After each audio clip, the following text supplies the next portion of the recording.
संसार सागर विलंघन हेतु से तो मामला वही त्रिभुवन कपति जिनेन्द्र ओम ह्रीं श्रीं क्लीं ऐं परमात्मा ओम शांता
Oh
और उन परंपराओं की वजह से हम अपने मूल सिद्धांत सिद्धांत को भूल गए, मूल ग्रंथ को भूल गए और मूल ग्रंथों की साथ में भगवान नरेंद्र की जो वाणी है उस वाणी को हम भूल गए, क्योंकि मूल ग्रंथों के अंदर में ही भगवान नरेंद्र की जो जिनवाणी जिसको कहा जाता है वही वहां से प्राप्त होगी। और वर्तमान में भले ही हम मिल करके कई ग्रंथ रच लें, कई कवि इस ग्रंथों की रचनाएं कर दें, श्रावक ग्रंथों की रचनाएं कर दें, लेकिन जिनवाणी तो वही है जो परंपरा से ज्ञान से प्राप्त होकर के हमें प्राप्त होती है, उसी का नाम जिनवाणी है। बाकी तो सब जनवाणी है, बाकी तो सब जनवाणी है। और जनवाणी तो आप जानते हैं, रोज पेपर इतने बड़े बड़े छपते हैं, रोज नई नई बातें सुनने को मिलती है, सब जनवाणी है। जिनवाणी वही होगी। और ऐसी जिनवाणी के ज्ञान की गुणवत्ता को बताते हुए यहाँ पर अभी हम लोग अर्घ चढ़ाएंगे।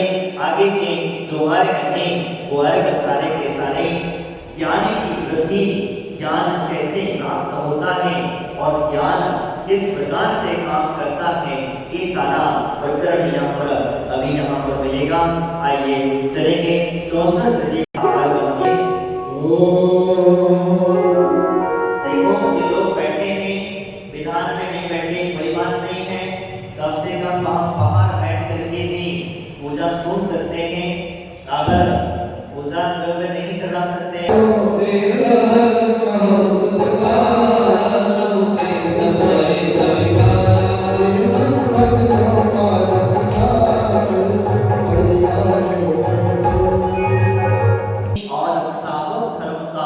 उपदेश देते हैं, उनका नाम है अरहंत। क्या समझ में आया? अरहंत जिसको कहा जाता है वह मुनि और श्रावक धर्म दोनों का ही उपदेश देते हैं। ऐसे अरहंतों के साथ में सिद्धों की वंदना। ओम ह्रीं अरहंत जिन सिद्धे वे नमः। हरि ओम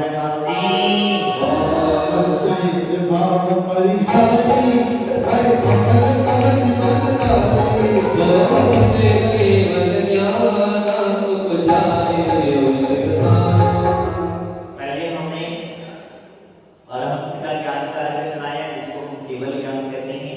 अभी दूसरे नंबर का जो अर्घ है अवधि ज्ञान का अर्घ है। अवधि ज्ञानी जो होते हैं उस प्रकार से कहा जाता है जिन्होंने अपने अशुभ कर्म के दुर्मल को त्याग कर दिया है। ऐसे रहित जो ज्ञान होता है वही अवधि ज्ञान हुआ करता है।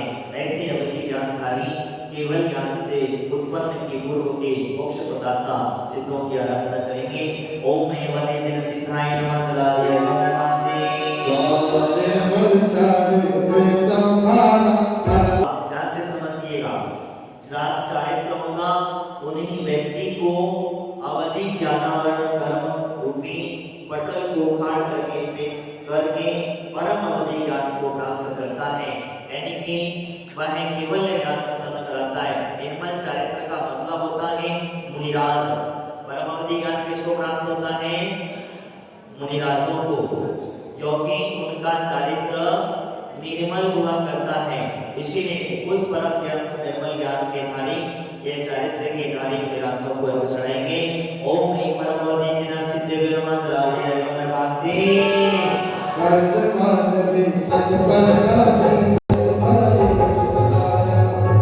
सर्वती जाती है और निर्मलता जैसे जैसे होगी वैसे वैसे उनका ज्ञान बढ़ता चला जाएगा, घटेगा नहीं। क्या होगा? वृद्धि को प्राप्त होता चला जाएगा। उसका नाम है परम सर्ववती।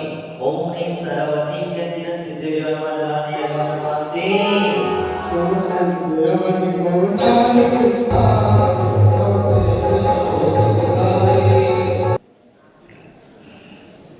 यह भी एक ज्ञान जिसको हम कहते हैं अवधि ज्ञान है।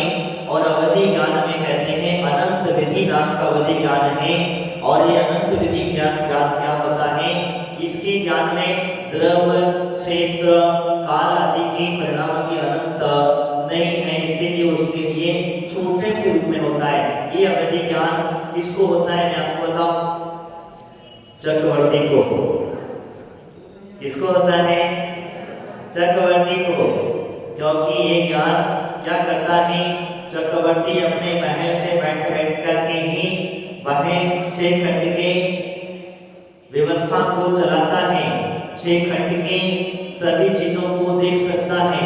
चक्रवर्ती के अंदर में इतना सामर्थ्य होता है कि सूर्य के अंदर में जो जिनबिंब है उन्हें भी, उनके भी दर्शन कर लेता है, और चंद्र के अंदर में भी जो जिनबिंब है उनके भी दर्शन वो वहां से बैठ करके कर लिया करता है। ये उसकी शक्ति हुआ करती है। ओम ह्रीं अनंतवती जन सिद्धि नारायण गमनाते गोष्ठ का मतलब होता है, क्योंकि एक छोटा सा बीज, ध्यान में रखिएगा, छोटा सा बीज वट वृक्ष का रूप धारण कर लेता है। करता है कि नहीं करता? कर सकता है ना। उसी प्रकार से यहाँ पर कहते हैं छोटे से बीज का भी, अक्षर का भी अगर उसे बता दिया जाए, ध्यान रखना, अगर उसे एक अक्षर भी बता दिया जाए, उस अक्षर का पूरा इतना लंबा विश्लेषण कर देगा कि आप समझ नहीं, तो वो गोष्ठ विद्धि का, गोष्ठ बुद्धि नाम की जो बुद्धि है उस शुद्ध का भंडारी हुआ करता है। इस रिद्धि के प्रभाव से वह इस प्रकार से उन्होंने यहाँ पर कहा है। आगे चले, ओम ह्रीं गोष्ठ बुद्धि रिद्धि जिन सिद्धि में मंडला दिया जावे मांगते जो बीज फली बहुधा बीज का उदाहरण मैंने पहले बताया था। गोष्ठ और बीज बुद्धि दोनों चीजें ध्यान में रखिएगा। गोष्ठ बुद्धि जो है तप आदि के प्रभाव से प्राप्त होती है, और बीज बुद्धि भी तप आदि के ही प्रभाव से प्राप्त होती है। लेकिन ये बीज का फल, बीज के माध्यम से अनेक फूल फल आदि का समूह इकट्ठा हो जाता है, यानी कि वह फैलने लग जाता है। इसी प्रकार से वह वास्तविकता में मूल में बीज छोटा होता है, लेकिन उसके अंदर में वृक्ष बनने की सामर्थ्य हुआ करती है। इसी प्रकार से जिसकी बीज बुद्धि नाम की रिद्धि अगर प्रकट हो जाती है, तो वह उसी प्रकार से छोटे छोटे बीज अक्षरों से, छोटे छोटे सूत्रों से, जैसे तत्वा सूत्र के छोटे छोटे सूत्र हैं, इन सूत्रों का जब विश्लेषण करेगा बीज बुद्धि का धारी, तो वह इतना विश्लेषण कर देगा कि आप उस वास्तविकता ज्ञान का महाभंडार, जिसके बीज बुद्धि के रानी के लिए कहा जाता है। ओम ह्रीं से बीज बुद्धि बात समझ चेतारे जय देवी भजन तारे जय पाए की सरकार प्रभाव इतना होता है कि वह एक पद को सुन करके, अभी यहाँ एक अक्षर सुने थे हम, बीज नहीं अक्षर, और यहाँ पर क्या है? एक पद को सुन करके वह इतना विश्लेषण कर देता है, इतना ज्ञान का धारी होता है कि वो एक पद में संपूर्ण ग्रंथ की रचना कर दिया करता है। ऐसे पदानुसार नाम की रिद्धि है। ओम ह्रीं पदानुसार रिद्धि में जिन्हें सिद्धि जन्मा जलाले पाते जो विंड निकतारे सदन संसार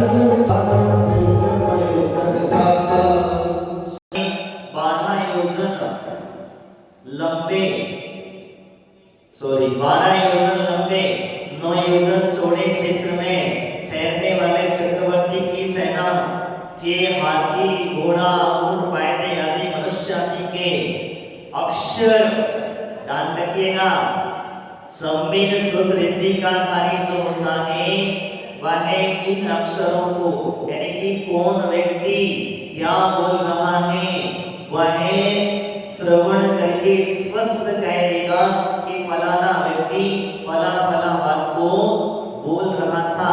ऐसी रिद्धि का प्रभाव हुआ करता है। जिसको कान की बीमारियां हैं, कानों से श्रवण नहीं होता है, क्या समझ में आ रहा है ना? जिन्हें कानों की तकलीफ है, जिन्हें कानों में से श्रवण नहीं होता है, ऐसे व्यक्तियों ने सम्मिन शुद्ध नाम की जो रिद्धि है, उस रिद्धि का जाप करना चाहिए। और उनकी आराधना करना चाहिए। लेकिन ऐसा मत करना कि रिद्धि को पकड़ के बैठ जाओ और भगवान को छोड़ दो। क्या तो जितने भी इस रिद्धि के धारी हैं उनकी आराधना के साथ में इनकी ये रिद्धि की आराधना करनी चाहिए। अगर तुम उनकी आराधना करोगे, क्या हो गया है पीछे? हाँ, गैस की स्मेल आ रही है। तो गैस यहाँ पर चला है कर रहे हैं, सब अच्छा होगा, चलिएगा। तो सब मिल शुद्ध नाम की रीति की अर्चना करेंगे। सबको कर्णेंद्रिय स्वच्छ चाहिए, मशीन ना लगाना पड़े। वृद्ध अवस्था में श्रवणेंद्रिय कमजोर ना पड़े और धर्म श्रवण करना हमारा भाव बना रहे, ये भावना के साथ में हम अर्घ सुनाएंगे। ओम एक समीर स्रोतरति जिन सिद्धि कर्मा जलादि अर्घ माते नच सुत अरवधि अनुपा बिन गुण के सहज सलोपा ऐसे श्री नरहरि सुतनानी मति श्रुति ज्ञान की और अवधि ज्ञान पूर्वक ये जो ज्ञान है, देखो यहाँ गुरु की महिमा गाई है। किसकी महिमा गाई है? गुरु की महिमा गाई है। बिना गुरु के सहज स्वरूपा, यानी कि बिना गुरु के आप अपने सहज रूप को प्राप्त नहीं हो सकते हो। समझ में आ रहा है? यानी कि आप अपने सहज रूप को प्राप्त करना चाहते हैं तो गुरु के शरण में जाना ही पड़ेगा और गुरु से ज्ञान प्राप्त करना ही पड़ेगा। गुरु उपदेश के माध्यम से मति और श्रुत रूपी ज्ञान देते हैं। कौन सा ज्ञान देते हैं? मति और श्रुत ज्ञान, ये दो ज्ञान हमें देते हैं। इसलिए उनकी ज्ञान से ही हमें अवधि और बना पर्याय आदि ज्ञान प्राप्त होता है। और सबसे बड़ा ज्ञान होता है निज आत्मा का ज्ञान प्राप्त होना। बाह्य ज्ञान तो देते ही देते हैं, साथ में आत्मा का ज्ञान देते हैं। और आत्मा का ज्ञान जिससे प्रकट हो जाए उससे फिर कहीं कोई जरूरत नहीं पड़ती। जब तक आत्मा का ज्ञान प्राप्त नहीं होगा तब तक गुरु की आवश्यकता है, गुरु की आवश्यकता है। इसीलिए दिगंबर गुरुओं की आवश्यकता है, सम्यक दृष्टि गुरुओं की आवश्यकता है। और जिस दिन तुम्हें आत्मज्ञान की प्राप्ति हो जाए उस दिन तुम्हें फिर तो किसी की आवश्यकता पड़ेगी क्या? नहीं पड़ेगी। तो फिर आप बन जाओगे कौन? किसी आवश्यकता नहीं पड़ती गुरु की। तीर्थंकर भगवान को किसको आवश्यकता नहीं पड़ती? तीर्थंकर भगवान जो होते हैं उन्हें गुरुओं की आवश्यकता नहीं पड़ती, क्योंकि उनके पास में इतना ज्ञान इकट्ठा हो गया है। लेकिन वो गुरुओं का अपमान भी नहीं करते हैं, ये ध्यान रखना। तीर्थंकरों के समक्ष अगर दिगंबर महाराज भी दिख जाए तो वह भले ही नमस्कार न करे, लेकिन अपने साथ में रहने वाले उन सभी जीवों को, चाहे मंत्री हो, सुप्रीम जो भी हो, उनको कहते हैं कि परम मित्र की मुद्रा बड़ी प्रसन्नता के योग्य है। यानी प्रशंसा के योग्य ऐसे शब्द भगवान अजितनाथ ने कहे थे। उनका एक प्रकरण मिला था, उनके समक्ष वन विहार के समय पर कहते हैं कि दिगंबर मुनि के जंगल में दिख गए। पहली बात तो तीर्थंकरों के समक्ष दिगंबर मुनियों के दर्शन होते नहीं है। एक प्रकरण मिला था, इसलिए मैंने आपको बताया। हो सकता है काल का दोष हो, जैसे तीर्थंकर आदिनाथ को पुत्री होना आदि आदि काल का ही तो दोष है। बाल ब्रह्मचारी तीर्थंकर होना ये भी एक काल का दोष है। तो हो सकता है ये भी किसी काल के दोष के निमित्त, पक्का नहीं कह सकता हमें, क्योंकि जो है मैंने पढ़ा था वो मैंने आपको बताया है। सत्य क्या है वो तो केवल ही भगवान जाने। हम तो श्रद्धा के साथ मान करके चलते हैं। तो वहां पर हमें घटना जो घटी थी मैं कि जब भगवान आदित्यनाथ स्वामी वन विहार कर रहे थे, विहार करते समय अचानक उनके समक्ष दिगंबर मुद्रा के धारी एक मुनिराज शिला पर बैठे हुए ध्यानस्थ बैठे हुए थे, ध्यान में बैठे हुए थे। उनको देख करके उनके साथ में जो उनके मंत्री आते थे, तीर्थंकर भगवान के मंत्री आते थे, पुरोहित आदि उनसे कहा, देखो परम शांत मुद्रा के धारी, परम वीतराग मुद्रा के धारी ये मुद्रा प्रसन्नता के योग्य है। इस मुद्रा की जितनी प्रसन्नता करें उतनी कम है। मंत्री आदि समझ गए, भगवान का इशारा समझ चुके, और क्या कहना था, वो सारे के सारे सब लोग जाकर के उन मुनिराज की वंदना करने के लिए पहुंच गए, और उन्होंने सभी ने मुनिराज की वंदना करे। तो कभी कोई प्रसंग आपके समक्ष आ जाता है तो आप ये बात ध्यान में रखना। इसीलिए मैं आपसे कह रहा हूं कि जब तक आप उस पद को प्राप्त न कर ले, तब तक उन दिगंबर मुद्राओं के धारण करने वाले मणिराजों की भक्ति पूजा अर्चा आदि करते रहना, क्योंकि इसी मुद्रा से हमें भी मुक्ति मिलने वाली है। और इनकी मुद्राओं की पूजा करेंगे तभी तो हम इनकी मुद्रा धारण कर पाएंगे। हो सकता है किसी के अंदर में आपको कोई दोष नजर आता है, तो हमारे आचार्यों ने समाधि मुक्ति के माध्यम से कहा है, दोष बाधे च मौनम। जहां दोष नजर आने लग जाए वहां पर मौन धारण कर लेना, उनके दोषों को उजागर मत करना। और अगर आपकी बात को मणिराज मानते हैं, जानते हैं, तो धीरे से भगवान आपसे प्रार्थना है हमारी कि आप इस दोष को किस निमित्त से कर रहे हैं। क्या कहना है, किस निमित्त से कर रहे हैं, किस कारण से कर रहे हैं।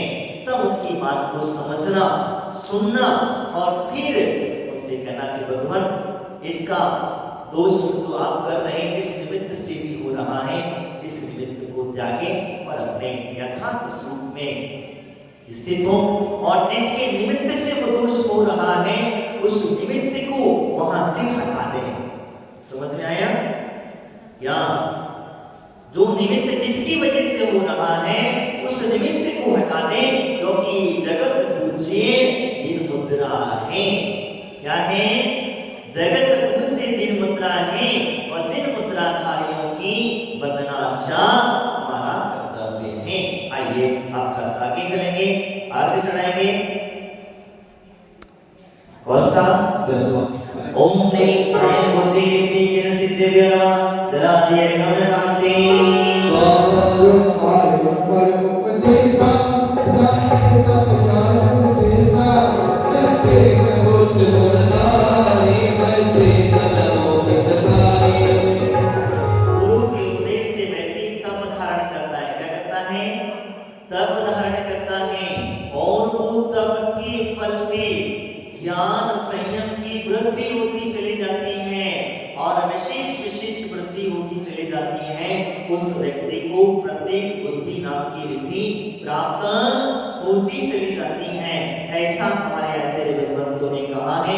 ओम ह्रीं प्रत्येक बुद्धि रिद्धि जिन सिद्धेभ्यो नमः। जलाधिय गम्य कांति कर से संकट धारी, तुम जैसे बनी अंसारी, जानी से साथ कहाय, वैसे जस जस अवगाय। अगले व्याख्यान के सभी गंधर्व परमेष्टि जो होते हैं वो भगवान की वाणी को झेलते हैं। किसको झेलते हैं? भगवान की दिव्य देशना को झेलते हैं।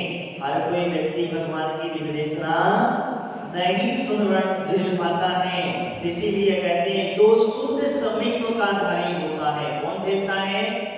शुद्ध समीप का धारी होता है वही व्यक्ति तप के बल से जो है वह दिव्य ध्वनि को ग्रहण करते हैं, धारण करते हैं, और उसी प्रकार से सभी को उस दिव्य ध्वनि को ग्रहण करने के पश्चात सभी को वो ज्ञान वितरित करते हैं। ध्यान कर रखना। आइएगा। ओम ह्रीं बोध बुद्धि विमान दीर्घम कांति।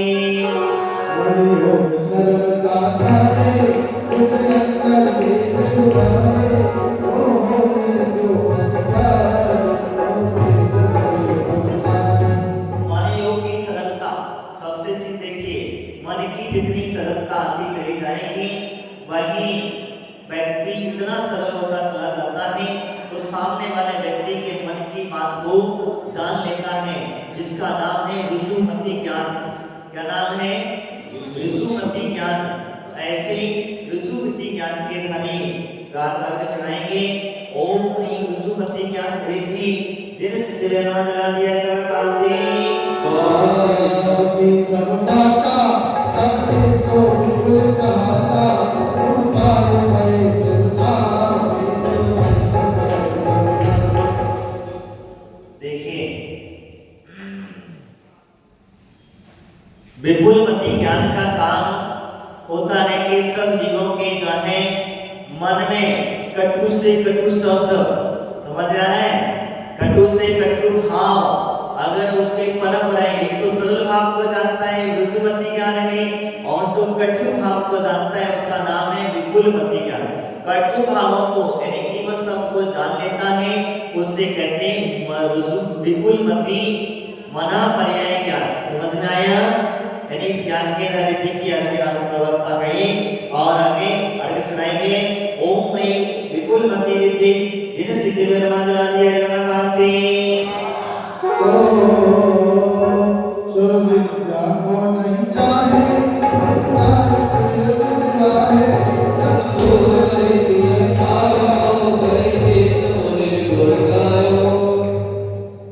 दस पूर्वत्व रिद्धि। दस पूर्वत्व रिद्धि मतलब कितने पूर्व होते हैं? कितने पूर्व होते हैं? 14। और 14 पूर्व के अंदर में 9 पूर्व का ज्ञान हो जाता है। कितना? 9 पूर्व का ज्ञान। और जैसे ही 10वें पूर्व का ज्ञान होता है तब वह अगर अपनी रिद्धियों को समझ लिया, ध्यान से समझिए, मैं तो कहा बीच में एक उदाहरण बताया था मैंने। आज वर्तमान में जिनकी पूजा होती है, जिसे हम लोग विद्या आदि के कहते हैं, हमारे कहा गया है विद्याएं जब प्राप्त होती है 10वें पूर्व में, विद्याएं अधिक इतनी तीव्रता से आती हैं कि उन तीव्रता की वजह से कभी कभी मुनिराज अपने चारित्र से स्खलित हो जाते हैं। क्या होता? चारित्र से स्खलित हो जाते हैं, क्योंकि वो रिद्धियों का प्रभाव होता है, उन विद्याओं का प्रभाव होता है। और अगर व्यक्ति अगर अपने आप को संभाल लिया, उन विद्याओं के बल से संभल गया, जो भी जीव है अपने भावों को संभाल लिया तो फिर वो आगे का ज्ञान प्राप्त कर लेगा। और अगर वो खलित हो गया तो 10 पूर्व का जो ज्ञान है वो ज्ञान की महिमा यहाँ पर बताते हैं। ओम ह्रीं 10 पूर्वत्व रिद्धि जिन सिद्धि विमान कांति। पूर्व सत्य ज्ञानी जाने परोक्ष परवाने अक्षर को दिसारो है सीताराम। 14 पूर्व का ज्ञानी पूर्वत्व नाम की रिद्धि है, वो संपूर्ण शुद्ध का ज्ञाता होता है। किसका होता है? संपूर्ण शुद्ध का ज्ञानी हुआ करता है। ऐसे उस रिद्धि का प्रभाव हुआ करता है। ओम ह्रीं 14 से पूर्वत्व रिद्धि जिन सिद्धि विमान कांति। जो शाद में लक्षण जाने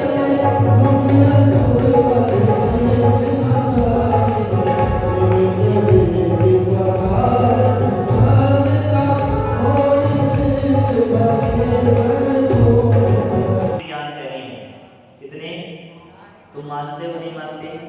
मानते हो ना? इसने कहा है अंतरिक्ष। अंतरिक्ष का मतलब होता है बादलों को देखना। समझ में आया? अंतरिक्ष का मतलब बादल। आकाश के अंदर में कई ऐसी घटनाएं घटती हैं को देख करके ये ज्ञान लगाया जा सकता है कि भैया आगे क्या घटना घटने वाली है। समझ में आया? बादलों के अंतरिक्ष के अंदर में जो भी हो, चाहे आपके बादलों का हो, बरसात का हो, बिजली का हो, तारा सूर्य चंद्र, ये प्रकार से घटनाएं घटती हैं। खगोल शास्त्र के इस पर बहुत ज्यादा व्यवस्था समझ रहा है, उसको समझने की कोशिश करता है और इसको देख करके आगे की घटनाओं का विवरण बताता है। तो अंतरिक्ष दूसरे नंबर पर कहा भौम, भौम यानी सूर्य, मंगल,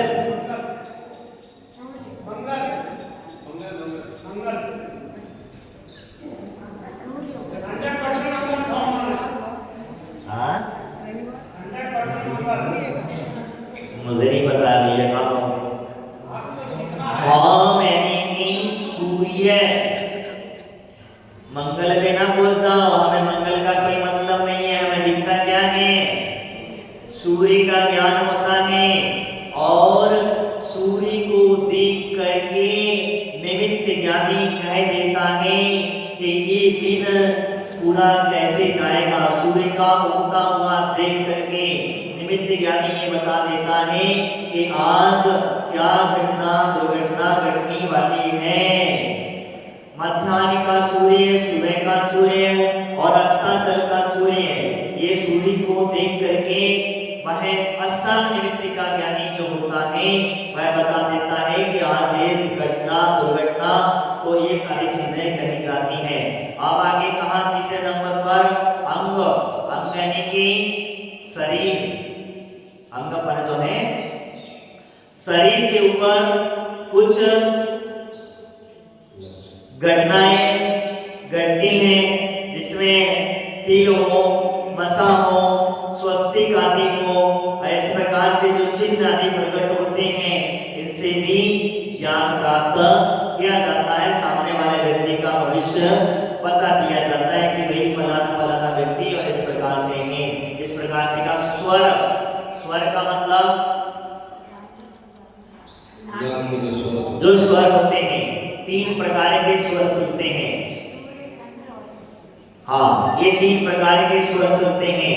इन स्वरों के माध्यम से और क्या होता है कि सामने वाले व्यक्ति ने क्वेश्चन किया, जिसको ज्ञान होता है वही बता सकता है, हर कोई नहीं बता सकता, नहीं तो पता चले कल से तुम अपना चालू कर दो। जिसको ज्ञान है वही बता सकता है। इसका एक गणित है, उस गणित के माध्यम से साधना है कि ये सब चीजें जो है तत्व के प्रभाव से प्राप्त होता है। ध्यान रखना, ये जो कुछ भी है वह अपनी एक साधना के माध्यम से प्राप्त होता है। तो वही कहते हैं, तो स्वर चलने से वह व्यक्ति बता देता है। तो जैसे कभी महाराज के पास आए और महाराज से कहा, महाराज बहुत परेशान है, आशीर्वाद दे दो। अब तुमने किस तरीके से किस स्वर से नमस्कार किया है और महाराज को समझ में आ गया कि इनका कार्य सफल होने वाला है, तो आशीर्वाद दे दिया। और नहीं समझ में आया कि भैया इनका कार्य सफलता नहीं, तो महाराज ने अपनी मुट्ठी बंद, भैया क्या करें ना, हमने आशीर्वाद दे दिया और कहीं कार्य सफल ना हुआ तो कभी कभी गड़बड़ा। तो ऐसा भी ज्ञान जिसको होता है वही करते हैं हर किसी व्यक्ति। और हम तो कहते हैं हमारे महाराजों ने इन आश्रमित ज्ञानों के चक्कर में नहीं पड़ना चाहिए। प्रकट जरूर होते हैं लेकिन वो इनके चक्कर में पड़ते नहीं हैं, इस बात को जान। आगे कहा व्यंजन, व्यंजन का मतलब पंडित जी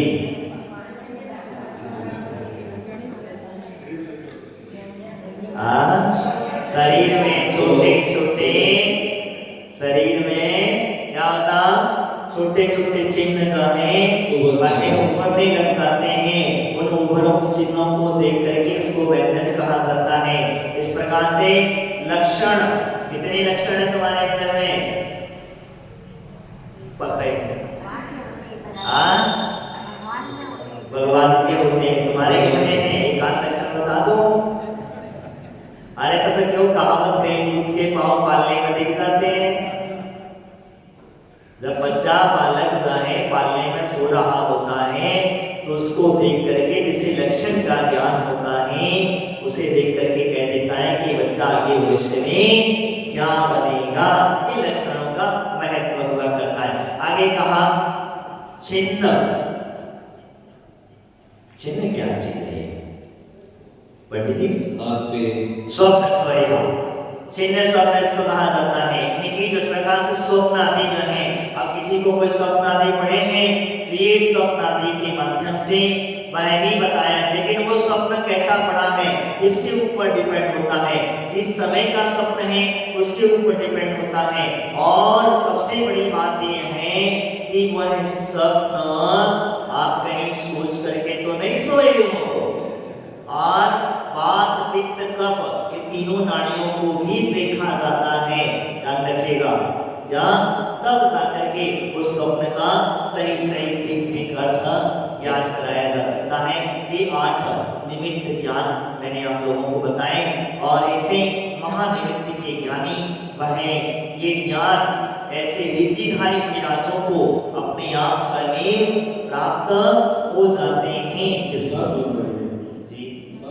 चिन्ह का मतलब छीक, अब है हम भूल रहे थे हम तो है, चिन्ह मतलब छीक, छीक जो होती है ना, या आप कभी कभी छीक देते हो तो वो छीक किस तरफ से हुई है उसका फल क्या होगा ये महत्व समझना।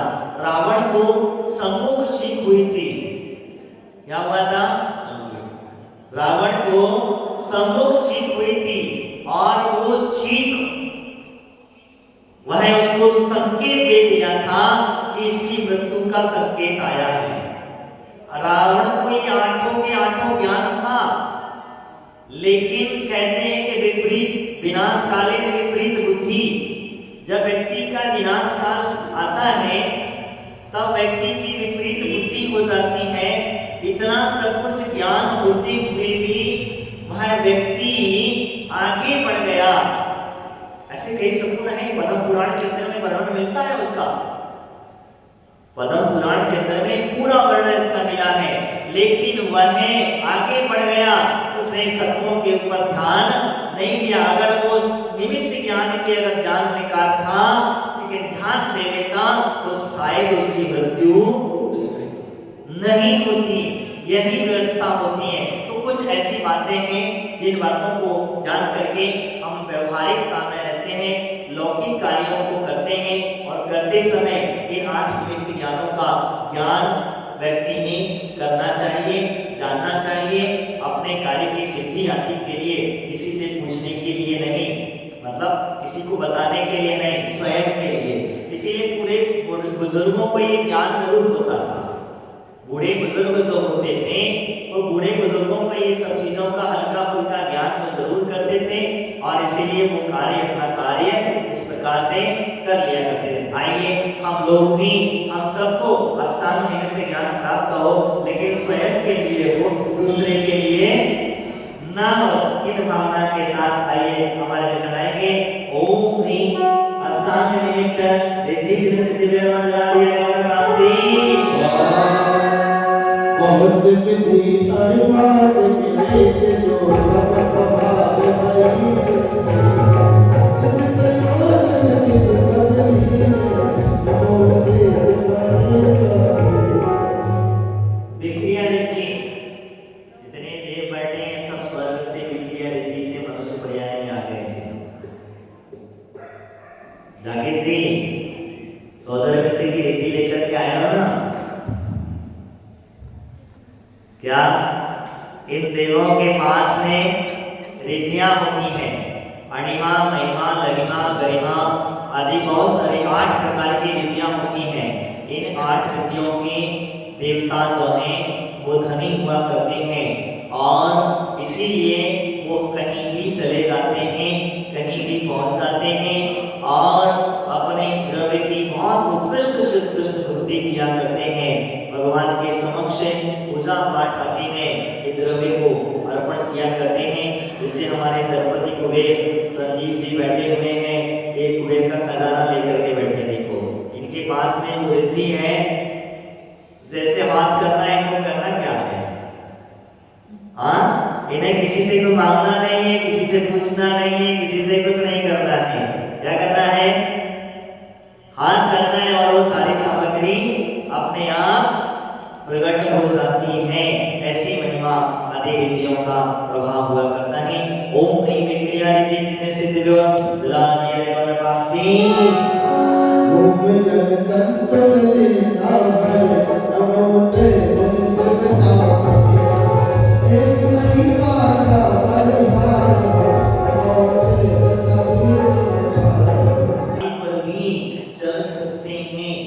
का प्रभाव है। किसका प्रभाव है?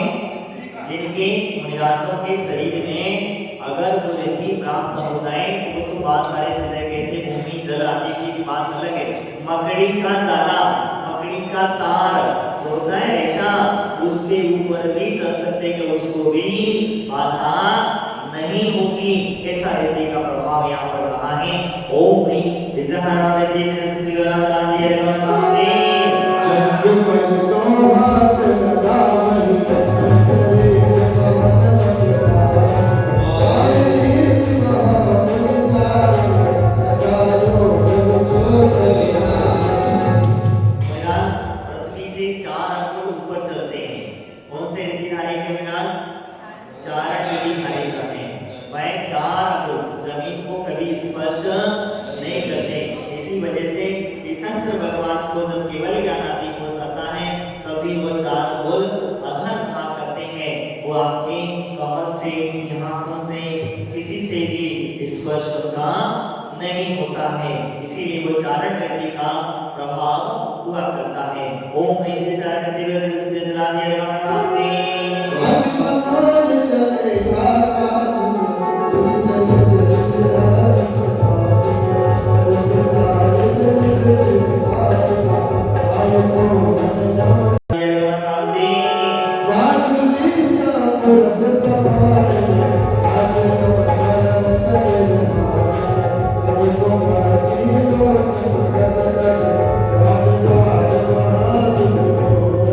अगले कृत्य वाद विवाद समझिए। परामर्श रिद्धि, परामर्श रिद्धि का कार्य होता है कि वह नारी मुनिराज कहीं भी चला जाए, किसी से पास से चला जाए, वह वाद विवाद में उसी की विजय हुआ करती है। यानी कि अगर आपका पति पत्नी का झगड़ा हो रहा है और जिसके पास में वाद विवाद करने को माना है, जीतना है, तो वास्तविकता इस प्रकार से उन्होंने कहा है। तो कहने का तात्पर्य परामर्श नाम की रिद्धि होती है। इस रिद्धि का प्रभाव क्या है ये वास्तविकता कहते हैं, क्योंकि एक दूसरे को जिसके रिद्धि का प्रभाव हम बता रहे हैं कि रिद्धिधारी जो मुनिराज होते हैं उनके समक्ष जो वादी व्यक्ति है वह पहुंच भी जाता है, फिर भी वो वाद विवाद नहीं कर पाता है। ये रिद्धि का प्रभाव हुआ करता है। ओम ह्रीं परामर्श रिद्धि सिद्धि विरमणकांते इस नाम की रिद्धि जो होती है वो कहती है कि भयानक से भी भयानक जहर अगर आपके भोजन में मिला हो और गिरास ले रहे हो और अगर आसिर विष नाम की रिद्धि का धारी व्यक्ति आपके पास में है या आ गया है तो वह भी क्या होता? निर्विष हो जाता है। वह भोजन भी निर्विष के समान हो जाता है। इसीलिए विशेष करके महामुनिराजों के लिए अभी कहा जाता है। कहीं कहीं कभी कभी आपने देखा होगा किसी मुनि महाराज ने आपको आशीर्वाद दे दिया, किसी व्यक्ति को सर्प बिच्छू आदि ने काट लिया और आशीर्वाद से वह सारा व्यक्ति के विष अपने आप उतर जाता है। ये भी एक प्रकार का तप हुआ करता है। आइए ओम ह्रीं आशीर् विश्रिति धीरे सिद्धि विरमणकांते रमणकांते जो महादशी अतिमय चंडे हो दृष्टि निर्विष रिद्धि सिद्धि में कहा जाता है मुनिराज की दृष्टि जिस पर भी पड़ जाए, किसकी? कौन से मुनिराज की? निर्विष नाम के जो मुनिराज हैं, अगर उनके मुनिराज के पास रिद्धि है जिस पर भी पड़ जाए वह कहते हैं विष भी खंड खंड हो जाता है। यानी जिस भोजन में पड़ जाए, जिस व्यक्ति के ऊपर पड़ जाए, आदि पे जो किसी को विष चढ़ गया और दृष्टि पड़ी और उसका विष अपने आप खड़ा बाहर हो जाता है, तो ऐसा इसका प्रभाव हुआ करता है। ओम ह्रीं दृष्टि निर्विष रिद्धि दिन सिद्धि सूर्य जलादि रमणकांते अनसनादिक निज प्रतिसादना कहा जाता है। अंसनादि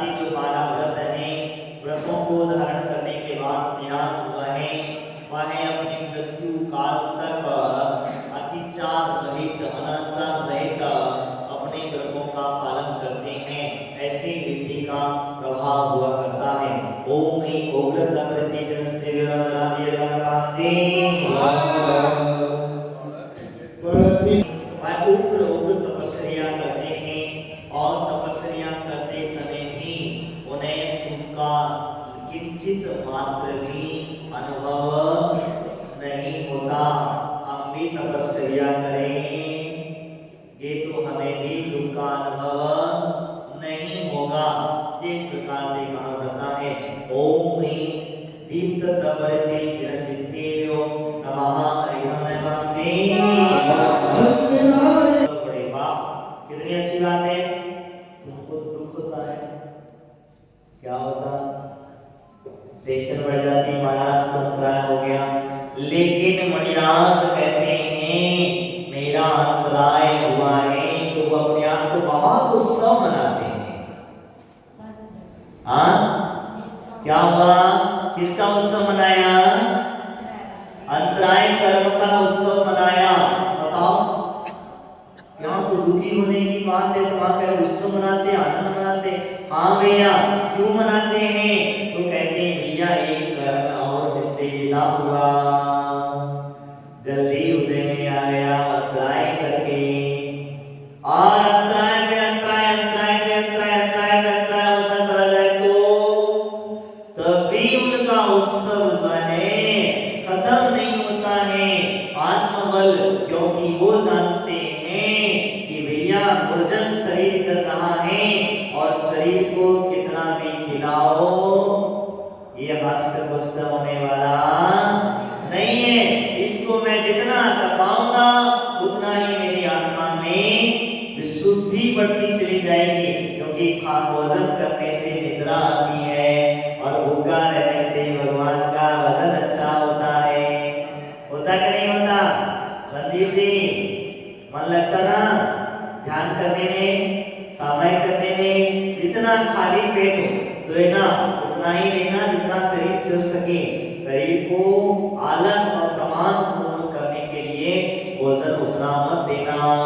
इसीलिए आइए आगे चलाएंगे ओम ह्रीं तपरिति जनसिद्धि विराजनादि रंगकांते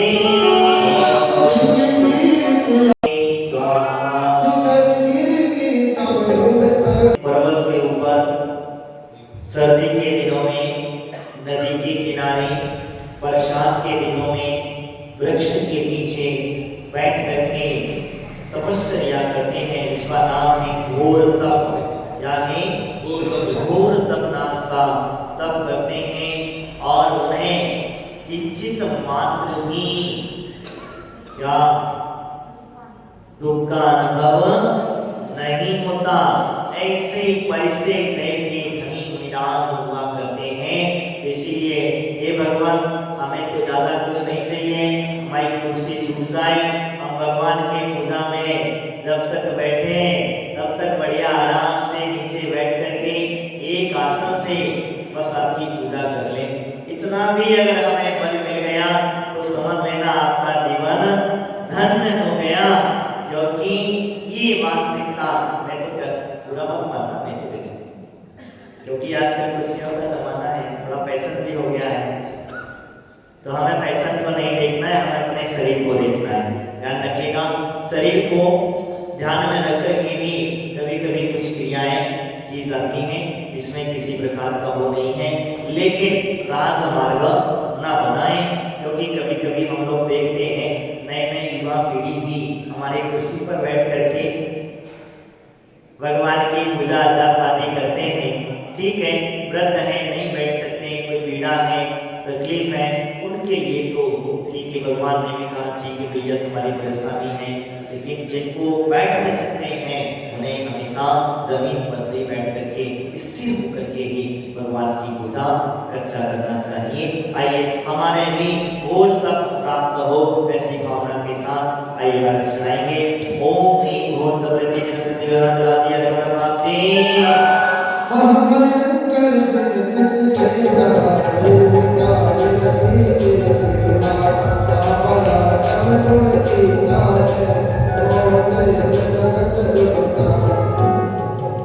यहाँ पर ध्यान की प्रतिकूलता प्राप्त करने के लिए भयानक से भयानक निमित्त मिल जाने पर भी महारिद्धि पराक्रम के धारी रिद्धिधारी जो हैं निराश अपनी ध्यान से डगमगाते नहीं है, उन्हीं व्यक्तियों को ये रिद्धि प्राप्त होती है।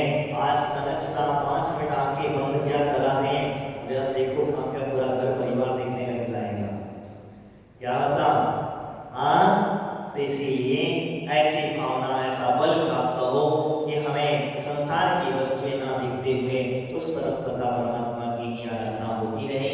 आइएगा, ओम ह्रीं पराक्रम रिद्धि सिद्धि ब्रह्मांडला दिया गणपते सगल गुण की रास महाय अतल रास समाधि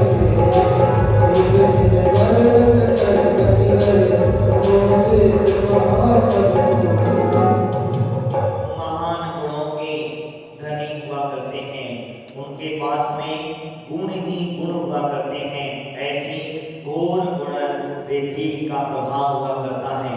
ओम ह्रीं घोर गुण रिद्धि सिद्धि ब्रह्मांडला अतुल वीर गति हटकाम को तरग चारी योगी परा अतुल बल के धारी यहाँ पर कहा जाता है।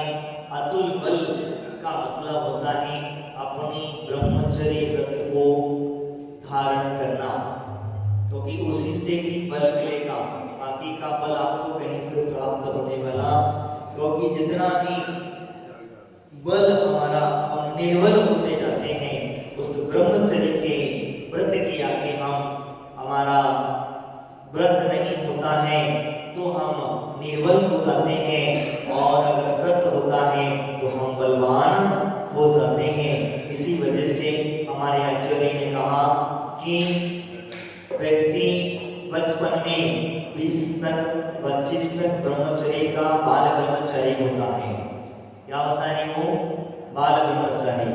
दूसरा 20-25 के बाद में जब शादी हो जाती है, और शादी के बाद में जब अपने ग्रस्त जीवन को कहते हैं उसको ग्रस्त ब्रह्मचर्य कहा जाता है, जिसका नाम है स्वयंदारा संतोष व्रत। क्या नाम है? स्वयंदारा संतोष व्रत, यानी कि स्वयं पति और स्वयं पत्नी के अलावा पर नारी का हमारा संपूर्ण त्याग। और जैसे जैसे व्रत अवस्था बढ़ती चली जाती है तब हमारे आचार्य भगवंत कहते हैं कि आप पूर्ण ब्रह्मचर्य व्रत को अंगीकार कर लेना, क्योंकि आपके शरीर में बल बचा रहेगा और वो बल का सदुपयोग होगा। क्योंकि वह सदुपयोग क्या होगा? तो आप पूजा पाठ आदि जो करेंगे, भगवान की भक्ति अर्चना करेंगे, उसमें आपको सहायक बनेगा। इसीलिए ब्रह्मचर्य की बहुत बड़ी महिमा कही गई है। इसीलिए यहाँ पर कहते हैं ओम ह्रीं ब्रह्मचर्य रिद्धि सिद्धि ब्रह्मांडला दिया गणपते सकल लोक मिटे संस्कार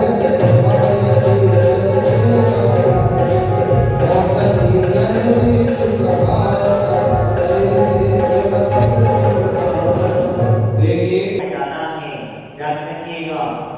ऐसे रिद्धिधारी के कई विनाश होते हैं जिनके स्पर्श करने से, हाथ पैर आदि छूने से रोग अपने आप चले जाते हैं। उस रिद्धि का नाम है आमश रिद्धि। क्या नाम है?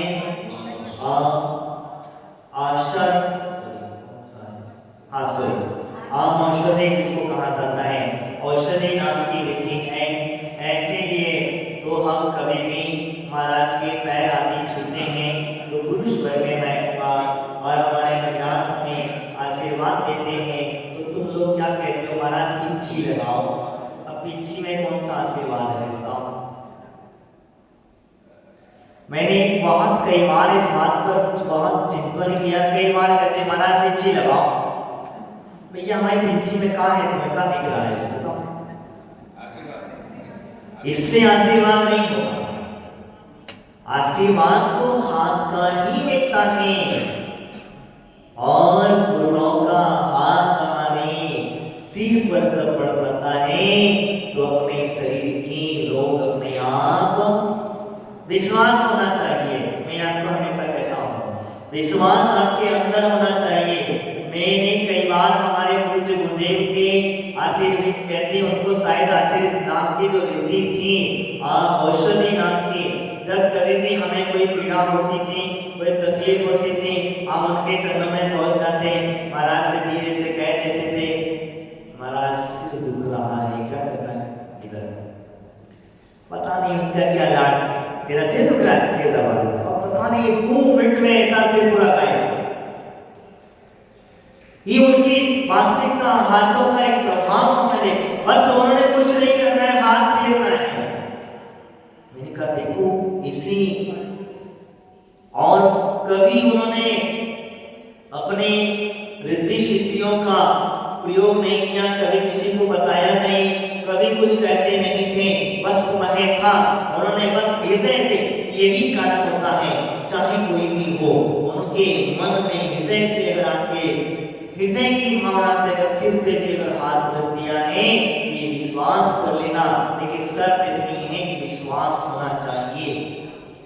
क्या हमें अपने गुरुओं पर विश्वास होना चाहिए, क्योंकि इन हाथों पर मुनिराजों की कई जप तप स्वाध्याय भक्ति आराधना चलती है, और उन भक्ति आराधना का तप इन हाथों में अपने आप वास आता है।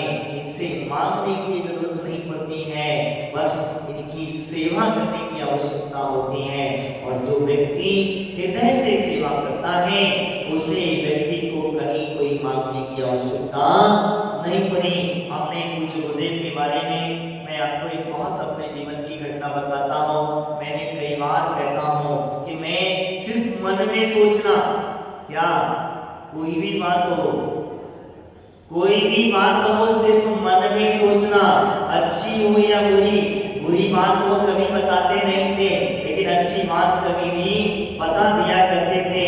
और यहाँ तक हमने देखा है कई मन में बहुत ज्यादा चिंतित हम हैं तो वो इनडायरेक्टली कहते, डायरेक्ट कभी कोई बात नहीं कहते थे, इनडायरेक्टली कहते थे आज सब कुछ चिंतित नजर आते हो भद्रभाव, क्या बात है, इतनी सिर्फ बात कहते थे। और मैंने कहा गुरुदेव कुछ नहीं, आपको क्या समझ में आया, क्योंकि हमें तुमसे डर लगता है। केवल किस बात का डर है, तुम मेरे मन की बात को जान लेते हो, पढ़ लेते हो, समझ लेते हो, तो ये कुछ ना कुछ तो, बोले कुछ नहीं है। लेकिन वो है ऐसी उनकी अंदर में शक्ति और सामर्थ्य हुआ करती है। ये जो है ये रिद्धियां किसको प्राप्त होती है, मैं जो आपसे कह रहा था, ये रिद्धियां उसी जीव को प्राप्त होती है जिसके परिणाम सरल होते हैं, शुद्ध होते हैं, सभी के अपने तप आदि चर्या आदि का पालन करते हैं, उन्हीं को ही अपने आप प्राप्त हो जाया करते हैं। तो मैं कह रहा था हाथ पैर आदि छूने से या उनके आशीर्वाद आदि अपने शरीर को स्पर्श हाथ आदि का स्पर्श हो जाता है तो भी हमारे शरीर के अंदर में रोग आदियों का विलय हो जाया करता है। ऐसी वास्तविकता में हमारे आचार्यों ने कहा है। आइए हमारे को सुनाएंगे ओम ह्रीं आमर्षदो रिद्धि जिन सिद्धि व्यवहारादि गमकांति समुद्र में अमृत अतिशय बखेरा परत दे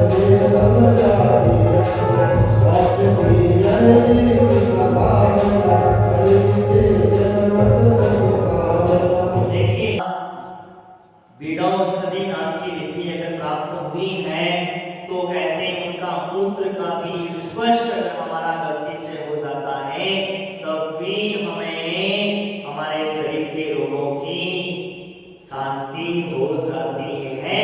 यानी वो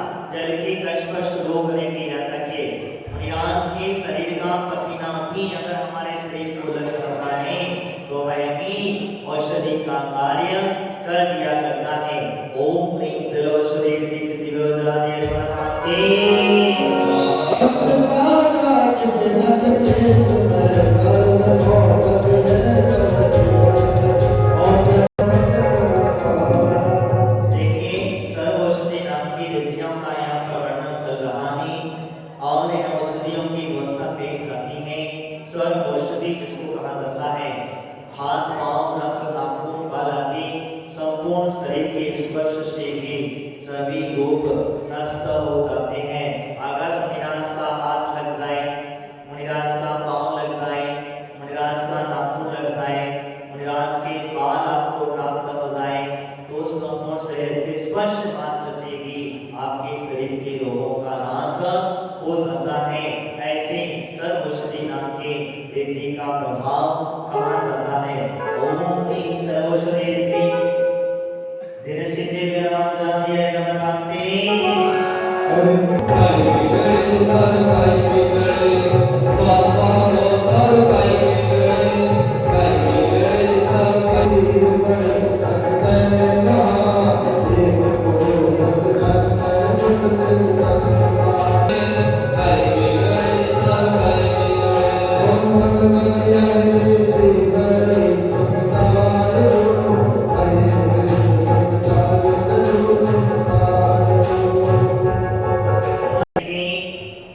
अंतर मुहूर्त के अंदर अंदर में संपूर्ण द्वादशांग का ज्ञान हो जाता है। चिंतन मात्र की शक्ति इतनी प्रबल होती है, इसका नाम है मनोबल नाम की रिद्धि। मन का बल प्राप्त होता है। आइए ओम ह्रीं मनोबल रिद्धि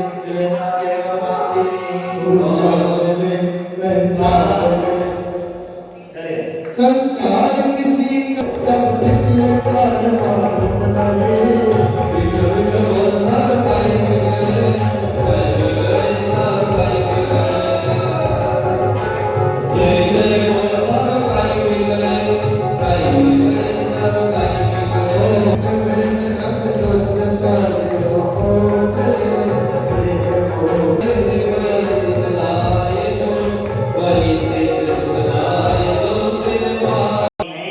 कि उनका अत्यंत शुद्ध वचन होता है। कैसा होता है? शुद्ध वचन होता है और उच्चारण उनका ऐसा होता है कि आप 12 योजन की जो सभा समुद्र की बैठते हैं उन सभी जीवों को उनके वचन स्पष्ट सुनाई दिया करते हैं। ऐसी वचन का बल होता है और स्वर संपूर्ण शुद्ध को भी ध्यान रखिएगा। एक अंतर मुहूर्त के अंदर में वासना कर देते हैं। संपूर्ण शुद्ध यानी द्वादशांग को एक अंतर मुहूर्त का मतलब 48 मिनट के अंदर में द्वादशांग का संपूर्ण ज्ञान स्पष्ट भाषा में सभी के कानों को प्रिय लगने वाला ज्ञान दे दिया करते हैं। ऐसा वचन बल का प्रभाव हुआ करता है। ओम ह्रीं वचन बल रिद्धि जिन सिद्धि बना दिया गया पाती ओम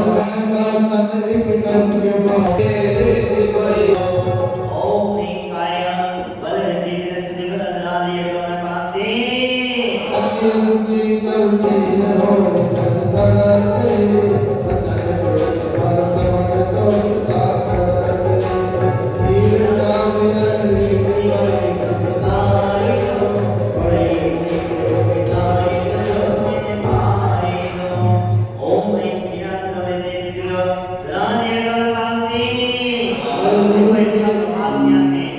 नीरस भोजन भी विनाश की अंजलि में देने के पश्चात वो भोजन भी ऐसा हो जाता है दूध के समान हो जाता है। इतना स्वादिष्ट भोजन हो जाता है। इस रीति का ऐसा प्रभाव था। आइए आगे चलते हैं। ग्रंथ रीति के अर्थ सुनाएंगे। भोजन से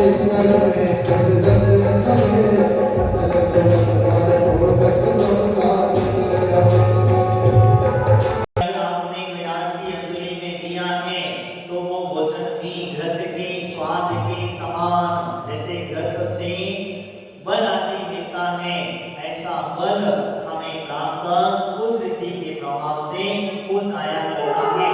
आइए कमल में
लगता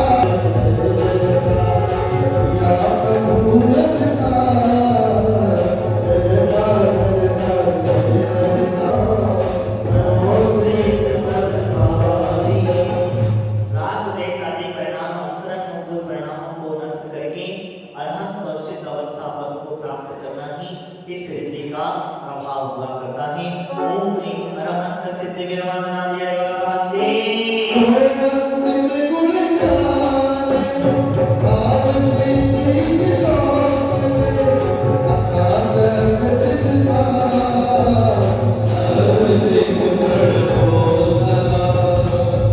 सर्वलोक में सहयोग केवली अयोग केवली आदि गुणस्थानों वाले जीवों को लोक में भाव मोक्ष को जाया करता है और इसके पश्चात में मुक्ति को प्राप्त होते हैं। द्रव्य मोक्ष उसे कहकर और भाव मोक्ष दोनों की प्राप्ति हमें हो इस भावना से करें। ओम ह्रीं लोकी सर्व सिद्धि विरमण नादि अरहंते सर्व जाति भयता आवे तीर से गई नमो से जगता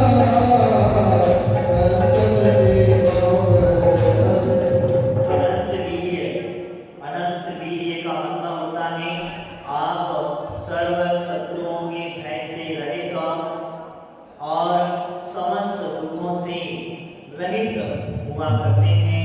ऐसे अनंत वीर्य नाम के रिद्धि का प्रभाव हुआ करता है। ऐसे महाधैर्यवान मुनिराजों के चरणों में हमारे सुनाएंगे।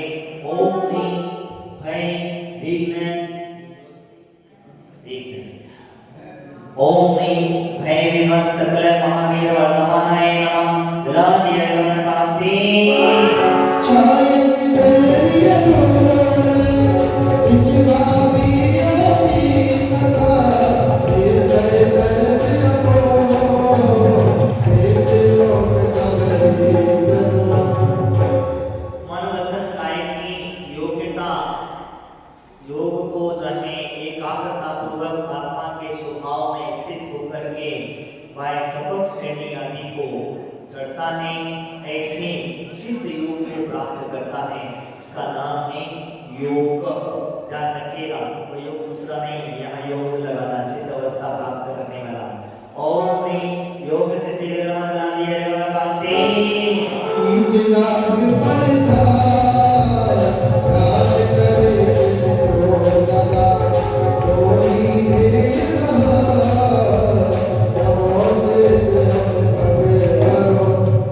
वितराग भगवान की मुख्यता को ध्यान में रख करके हमारा ध्यान मुनिराज और रस जो है दोनों ही उन सिद्धों का भगवानों का अनंतों का ध्यान करते हैं और ध्यान के लिए हमें बल प्राप्त हो। इन्हीं भावना के साथ हमारे को सुनाएंगे। ओम ह्रीं ही सिद्धि विरमण नादि अरहंते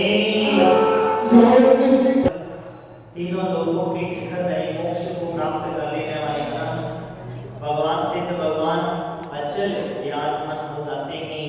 ऐसे सर्व सिद्धों को हमारे को सुनाएंगे। ओम ह्रीं सर्व सिद्धि विरमण नादि अरहंते औरत परत कला आप साथ कोई जीत कला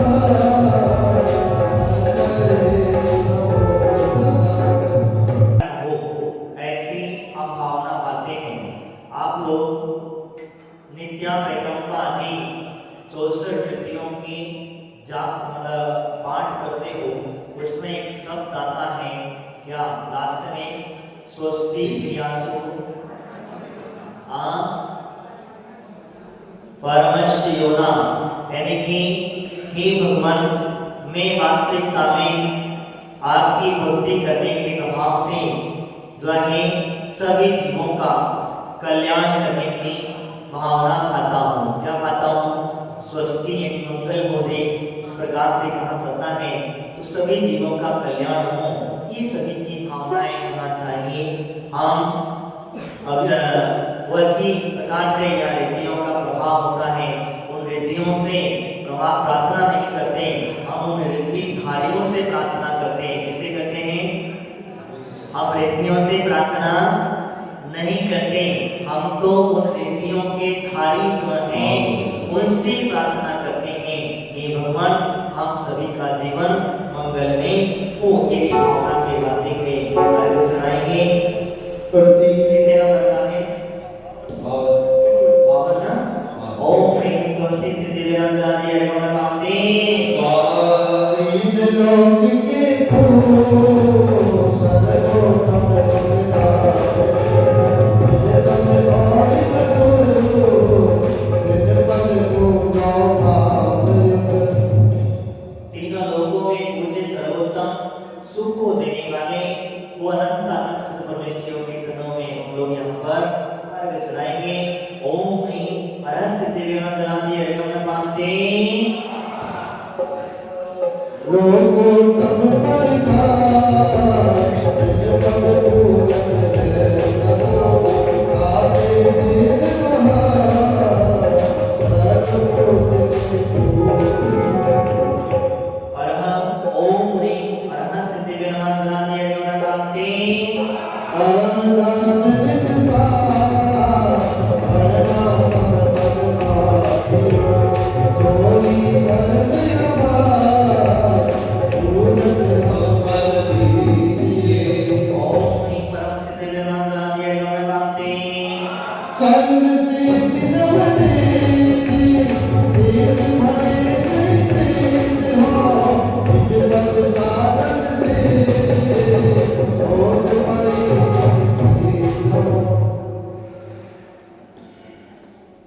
सर्व रिद्धियां सिद्धियां नव निधि आदि प्राप्त सिद्ध अवस्था को प्राप्त होने के बाद में सब सूख जाती हैं। छूटती कि नहीं छूटती?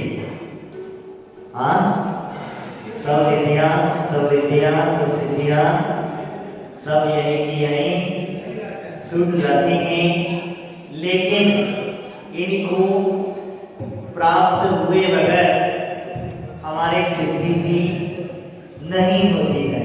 ये बात ध्यान में रखिएगा। यानी कि कोई भी चीज को पकड़ करके नहीं बैठना है।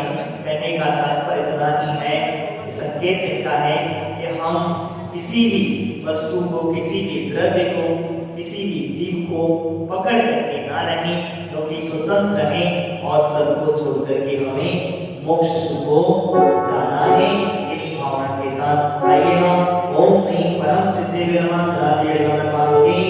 परमात्म की साथ, धर्म अगम गुण करे सहित, कोई मन तेरा, जयदायक पूजा। जिन आज्ञा परामगा यानी कहा जाता है, भगवान जिन आगम के साक्षी मानते हुए, हे भगवान, आपको परम आगम अपार गुणों से सहित हृदय में धारण कर श्रद्धा पूर्वक मैं आपकी पूजा करता हूँ। चलिए गार्ग सुनाएंगे। ओम ह्रीं परमा राम सिद्धि विनाशाय अर्घ पावते। कोई अनंत प्रकाश, महाविभव परिलसत है, आवरणित बदना, हे पूजो परमोसा। भगवान अनंत गुणों से प्रकाशमान महावैभव से सहित विराजमान रहते हैं। हम भी हमारे संसार में सभी पदों को, पदार्थों को नाश करके उस परम पद को प्राप्त करें, ये भावना पाते हैं। ओम ह्रीं परम प्रकाशमान सिद्धि विनाशाय अर्घ पावते। स्वयं सिद्ध भगवान है, ज्ञान बोध प्रकाशमय, जगत प्रभु कल्याण, तुलसी जगता तुलरो। भगवान स्वयं सिद्ध हैं और भगवान के पास में, क्योंकि उनका सिद्ध होना निश्चित हो चुका था, इसीलिए उनको स्वयं सिद्ध के नाम से जाना जाता है। ओम ह्रीं स्वयं सिद्धि विनाशाय अर्घ पावते। स्वामी निधि सोते, अपने प्रकाश कर, छोड़ी ब्रह्म अधीन, आदित्य तुझे। मन और इंद्रिय को वश में करके